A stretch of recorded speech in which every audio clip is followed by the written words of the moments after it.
vähän sateisempi päivä tänään. Aava, tule. Tutu. Reippaasti. Tule nyt. Tule. Hyvä. Ai että, kun mä en millään jaksa. On tympiä sitten, kun alkaa vettä satamaan, niin sitten lähtee. Matka jatkuu. On koko Norjan rannikolle, paitsi oikein etelään, niin on luottu vesisateita. Että ihan randomisti katsottiin tuolta joku vaan saari, mihin nyt mennään. Täällä oli veden tankkauspiste tuolla noin. Joo, nyt tultiin satamaan, niin tästä on justiin lautta lähdössä ja mä en tiedä äkkiä katsoa kartasta, että mikä saari se on, mihin me ollaan menossa, ja se on Dönna. Tämä näytti olevan menossa Dönnaan, niin kävipä tuuri. Täällä on aivan lautassa. Tultiin laivamatkalle.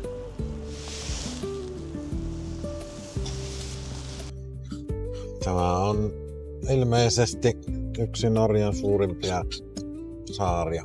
Nyt meillä on tässä aikomuksena mennä täällä jonnekin rannalle, missä joku on joskus ollut ja sen mielestä siellä oli hieno.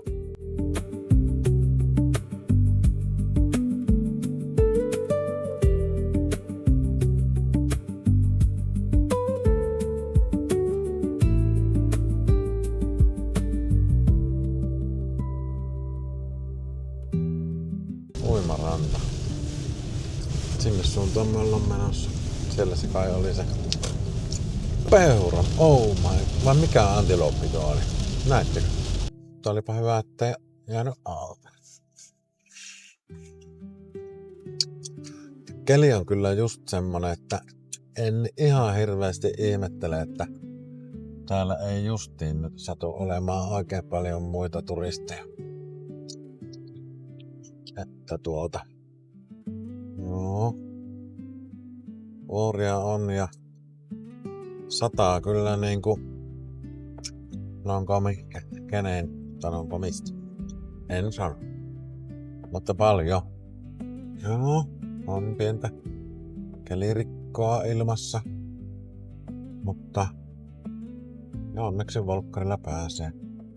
Mutta hei, mä luulen, että tää on aika hyvä paikka meille ja Aava, katoppa. Mä oon perillä. Aava, perillä. Mä oon pitää aika varmana sitä asiaa, että tänne ei muita tuu. Täällä on varmaan niinku kesällä täällä on aivan mahdottomasti porukkaa.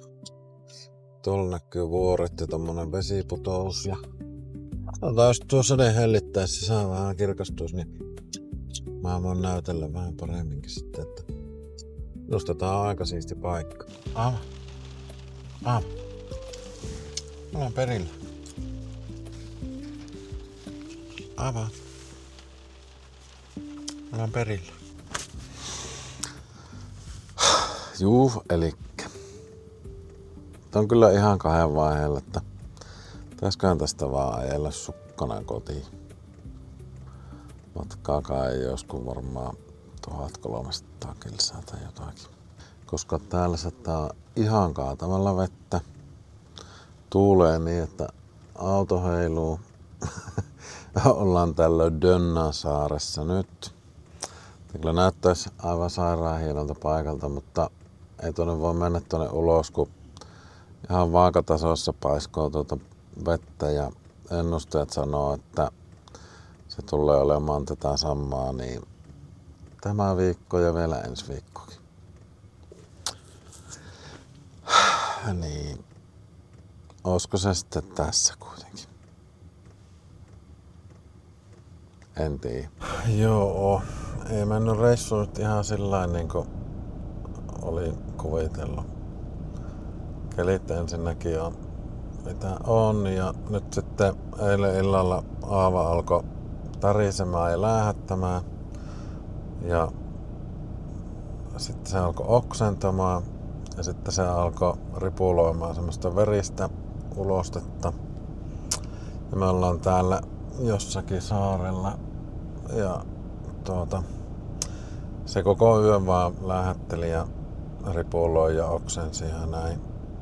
Ja nyt näköjään meidän tuo lauttakin sitten lähti tyhjänä. Toi tuohon autot ja lähti sitten tyhjänä. Mitä ihmettä nyt. Ja perässä on kyllä muutakin, ettei me nyt ihan täysin väärässä paikassa vaan olla.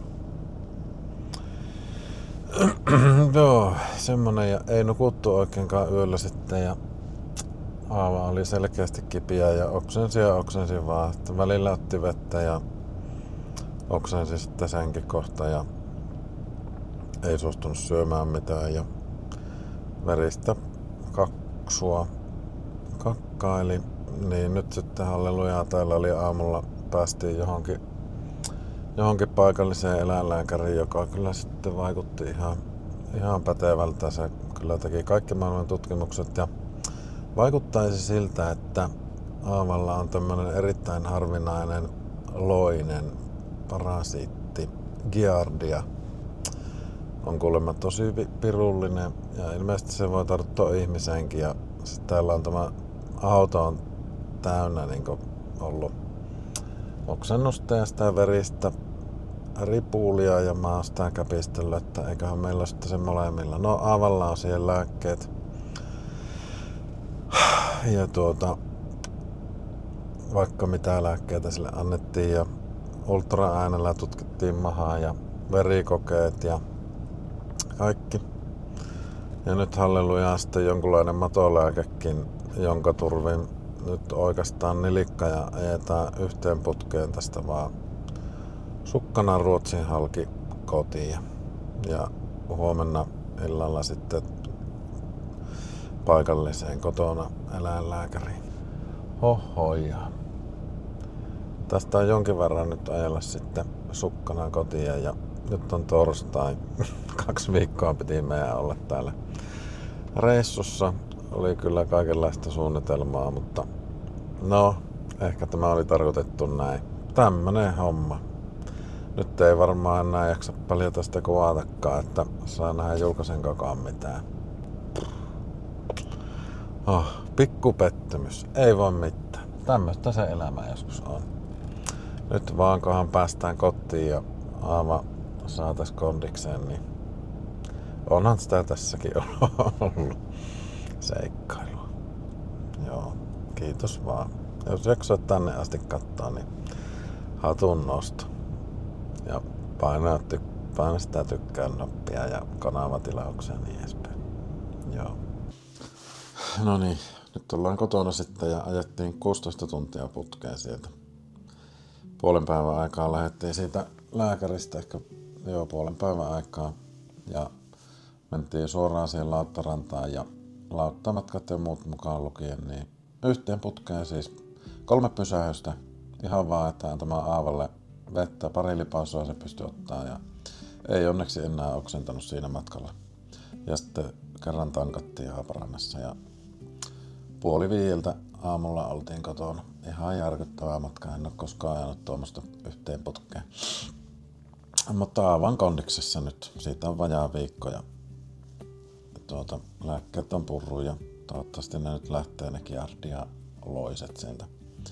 Se on siis joku tämmönen Giardia loinen, mikä hänellä oli, joka tekee niinku munia tonne suolistoon. Ja sitten kun ne munat alkaa sieltä kuoriutua, niin ne niinku repii sitä suolistoa ja sieltä tulee, sen takia sitten tulee verta ja sitten että se oli aivan järkyttävän näköistä se kaksu, mitä hänellä tuli.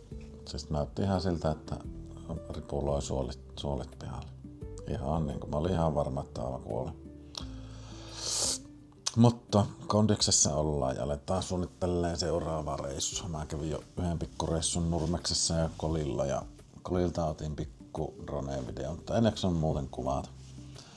Meni vähän palautumiseen nyt tämä toinen lomaviikko.